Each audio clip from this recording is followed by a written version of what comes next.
சூர்யா நடிச்சு சமீபத்தில் வெளியாயிருக்கிற Viswanath and sons படத்தை பத்தி தான் பார்க்க போறோம். கதாநாயகன் சஞ்சய் விஸ்வநாத் ஒரு பெரிய தொழிலதிபரா இருக்கிறாரு.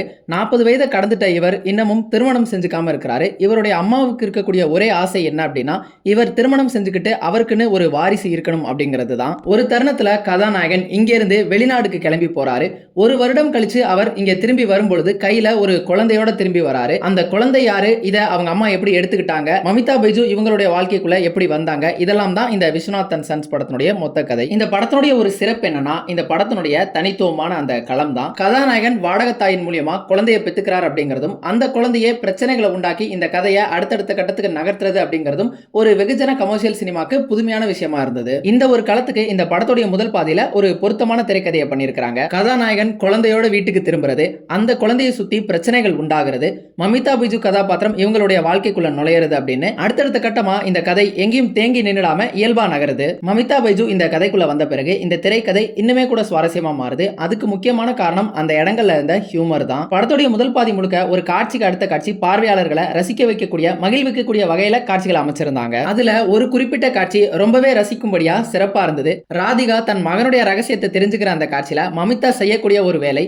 அந்த ஒட்டுமொத்த காட்சியுமே ஹியூமரஸா மாத்தி இருந்தது. அந்த ஒரு காட்சி வெளிப்படையா பேசுறதுக்கு தயங்கக்கூடிய டேபுவான ஒரு விஷயம் தான். ஆனா அதை எடுத்துக்கிட்டு ஹியூமர் பண்ணியிருந்தது பார்வையாளர்களை எங்கேயுமே முகசுளிப்புக்கு உள்ளாக்காம அதை ரசிக்கும்படியா பண்ணியிருந்தாங்க. அது ஒரு கூடுதல் சிறப்பு அப்படின்னு சொல்லலாம். இன்னும் சொல்ல போனா அந்த ஒரு காட்சி ஒட்டுமொத்த திரை அரங்கியுமே சிரிப்பலைகள்ல ஆழ்த்தி இருந்தது. இன்டர்வலுக்கு முன்னாடி இந்த படம் ஒரு எமோஷனலான ஜோனுக்குள்ள பயணிக்குது. அந்த எமோஷனை தக்க வைக்கிறதுக்கான எல்லா வாய்ப்பும் இவங்களுக்கு இருந்தது. ஆனா இன்டர்வல்ல ஒரு சின்ன ட்விஸ்டோட ஒரு ஃபன்னா முடிக்கணும்னு ஒரு இன்டர்வல் பிளாக் விட்டுருக்காங்க. அதுதான் இந்த படத்துல திரைக்கதை ரீதியா இவங்க செஞ்சுட்ட ஒரு மிகப்பெரிய தவறா எனக்கு தோணுச்சு. இந்த முதல் பாதி முழுக்கவும் எந்த ஒரு எமோஷனல் கான்ஃபிளிக்ட் அடிப்படையா வச்சு இதை கட்டமைச்சிருந்தாங்களோ அதை டைல்யூட் பண்ணக்கூடிய வகையில இந்த படத்தினுடைய இன்டர்வல் பிளாக் ட்விஸ்ட் அப்படிங்கிறது இருந்தது. அந்த ஒரு விஷயத்தை டைல்யூட் பண்ணிடாம இந்த இரண்டாம் பாதியையும் அதை நோக்கியே நகர்த்திருந்தாங்க அப்படின்னா இந்த படம் ஒரு முழுமையான படமாவே இருந்திருக்கும். ஏன்னா இவங்க எடுத்துக்கிட்ட இந்த கதைக்கு அதுதான் ஒரு பொருத்தமான திரைக்கதையா இருந்திருக்க முடியும். ஆனா இவங்க அந்த ஒரு எமோஷனை டைல்யூட் பண்ணி இவங்க வேறு ஒரு திசையில பயணிச்சு இந்த படத்துடைய முடிவுக்கு வந்து சேர வேண்டிய ஒரு கட்டாயத்துக்கு தள்ளப்பட்டிருக்காங்க. அது இந்த கதையில ஒரு மிகப்பெரிய பிளாட் டிவியேஷனா தான் இருந்தது. படத்துடைய இரண்டாம் பாதியில பெருவாரியான நேரம் கதாநாயகன் அவருடைய சித்தி வீட்டுல இருக்கக்கூடிய பிரச்சனைகளை தீக்கிறதையே கதையா காமிச்சிருக்காங்க. அதை பார்க்கும் பொழுது நாம பார்த்துக்கிட்டு இருந்த படம் இது இல்லையே அப்படிங்கிற அந்த எண்ணம் தான் நமக்கு வந்தது. அதன் பிறகு இந்த திரைக்கதை பாத்தீங்க அப்படின்னா குடும்பத்தை சேர்த்து வைக்கக்கூடிய ஒரு வழக்கமான தெலுங்கு பட ஃபார்முலாக்குள்ள நுழைஞ்சிருது. அந்த இடங்கள்ல இன்னமும் வெறுப்பேற்றக்கூடிய விஷயம் என்ன அப்படின்னா, இந்த படத்துடைய முதல் பாதியை இவ்வளவு ரசிக்கிறதுக்கான காரணம் மமிதாவுடைய கதாபாத்திரம் தான். அந்த ஒரு கதாபாத்திரத்தை இரண்டாம் பாதியில பாத்தீங்க அப்படின்னா அப்படியே ஒதுக்கி தள்ளிடுறாங்க. உங்க படத்துக்கு இவ்வளவு ஒரு எனர்ஜியை கொண்டு வந்த ஒரு கதாபாத்திரத்தை ஒதுக்கி தள்ளிட்டு கதைக்கு சம்பந்தமே இல்லாத கதாபாத்திரங்கள் மேலேயும் காட்சிகள் மேலேயும் எதுக்காக கவனம் செலுத்தணும் அப்படிங்கிறது ஒரு புதிர் தான். கதாபாத்திரங்களை பத்தி பார்க்கும் பொழுது சஞ்சய் விஸ்வநாத் அப்படிங்கிற அந்த கதாபாத்திரத்துல சூர்யா ரொம்பவே பொருத்தமா இருந்தாரு. ஒரு 40 வயசு மதிக்கத்தக்க ஒரு பிசினஸ்மேன், தனக்குன்னு தனி கோட்பாடுகளை கொண்டிருக்கக்கூடிய ஒரு நபரா அந்த ஒரு கதாபாத்திரத்தை வடிவமைச்சிருந்தாங்க. அந்த ஒரு கதாபாத்திரத்துல ஒரு சுவாரஸ்யமான விஷயம் என்ன அப்படின்னா, பொதுவா இந்த மாதிரியான ஒரு ஐடியலிஸ்டிக் கதாபாத்திரத்தை சித்தரிக்கும் பொழுது அந்த கதாபாத்திரத்தை தீவிரமாகவும் ஒரு தூய்மையான ஒரு கதாபாத்திரமாகவும் தான் சித்தரிச்சிருப்பாங்க. தனக்குன்னு சில கோட்பாடுகளை கொண்டிருந்தாலும் அந்த ஒரு கதாபாத்திரம் அதனுடைய வாழ்க்கையை மகிழ்ச்சியா கடக்கவும் தன்னுடைய தேவைகளை பூர்த்தி செஞ்சுக்கிற ஒரு கதாபாத்திரமா சித்தரிச்சிருந்தது. அந்த ஒரு கதாபாத்திரத்தை எங்கேயோ கண்ணுக்கு புலப்படாத ஒரு நபர் மாதிரி இல்லாம ஒரு நார்மல் ஹியூமன் பீயிங்கா ஒரு தனித்த பர்சனாலிட்டியை கொடுத்திருந்தது அப்படின்னு சொல்லலாம். நிறைய தருணங்கள்ல அந்த ஒரு கதாபாத்திரத்தை ரொம்ப அழகா சித்தரிச்சிருந்தாங்க.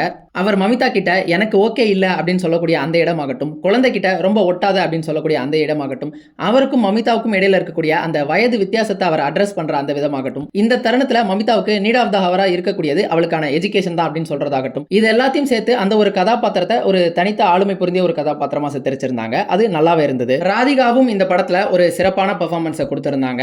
அந்த கதாபாத்திரத்தையும் ஒரு முதிர்ச்சியான கதாபாத்திரமா தான் அணுகியிருந்தாங்க. ஆனா அதே நேரம் அந்த கதாபாத்திரம் எங்கேயுமே இயல்புக்கு மீறிடாத வகையில அந்த கதாபாத்திரத்தை வச்சிருந்தாங்க. இறுதியா இந்த படம் யாருடைய ஷோவா இருந்தாலும் ஷோ ஸ்டீலர் மமிதா பைஜு தான். அவங்க தோன்றக்கூடிய ஒவ்வொரு காட்சியுமே ஒரு தனித்துவமான எனர்ஜியோடையும் வசீகரத்தோடையும் இருந்தது. அந்த ஒரு கதாபாத்திரம் ஒரு துடுக்குத்தனமான சேட்டைகளை செய்யக்கூடிய ஒரு கதாபாத்திரம் தான். ஆனா கொஞ்சம் விட்டிருந்தாலும் அந்த ஒரு கதாபாத்திரம் ஒரு முட்டாள்தனமான கதாபாத்திரமா மாறி இருக்கும். ஆனாலும் அந்த எல்லை கோட்டை சரியா வகுத்து அந்த கதாபாத்திரத்தை அதுக்குள்ளேயே வச்சிருந்தது சிறப்பா இருந்தது. அவங்க திரைக்கு கொண்டு வரக்கூடிய அந்த ஒரு எனர்ஜியை பார்க்கும் பொழுது நமக்குள்ள ஒரு நிறைவு அளிக்குது.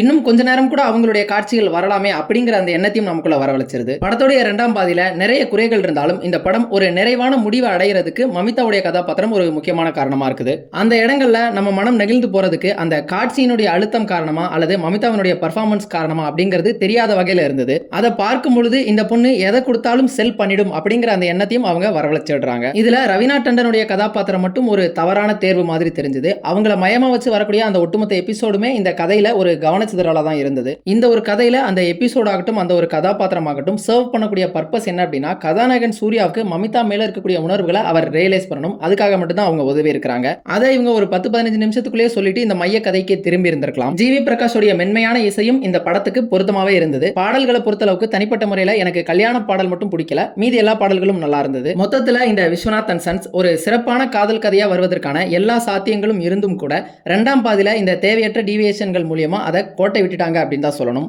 இந்த இரண்டாம் பாதியையும் சூர்யாவுக்கும் மமிதாவுக்கும் இடையிலான அந்த மனப்போராட்டங்களை மையமா வச்சு திரைக்கதை அமைச்சிருந்தா இந்த படம் இன்னுமே கூட சிறப்பா இருந்திருக்கலாம். இந்த குறைகள் எல்லாம் இருந்தாலும் கூட இந்த படத்தை பார்க்கும் பொழுது ஒரு நல்ல கமர்ஷியல் படத்தை பார்த்தா எப்படி சுத்தி இருக்கிற எல்லாத்தையும் அந்த சில மணி நேரங்களுக்கு மறந்து நாம என்டர்டெயின் ஆவோமோ அந்த ஒரு உணர்வை இந்த படமும் கொடுத்துருது. சூர்யாவினுடைய கருப்பு திரைப்படம் தியேட்டரிக்கலா ஒரு கம்பேக் படமா இருக்கலாம். ஆனா இந்த படத்தை பார்க்கும் பொழுதுதான் ஒரு முழுமையான ஒரு உணர்வு அப்படிங்கிறது வந்தது. அந்த வகையில இது ரியல் கம்பேக் ஆஃப் சூர்யா தான். விருப்பம் இருக்கிறவங்க ட்ரை பண்ணி பாருங்க. நீங்க இந்த விஸ்வநாத் அண்ட் சன்ஸ் படத்தை பார்த்திருந்தீங்க அப்படின்னா உங்களுக்கு இது என்ன மாதிரியான உணர்வை கொடுத்துச்சு அப்படிங்கறத கமெண்ட்ஸ்ல சொல்லுங்க. Thank you all.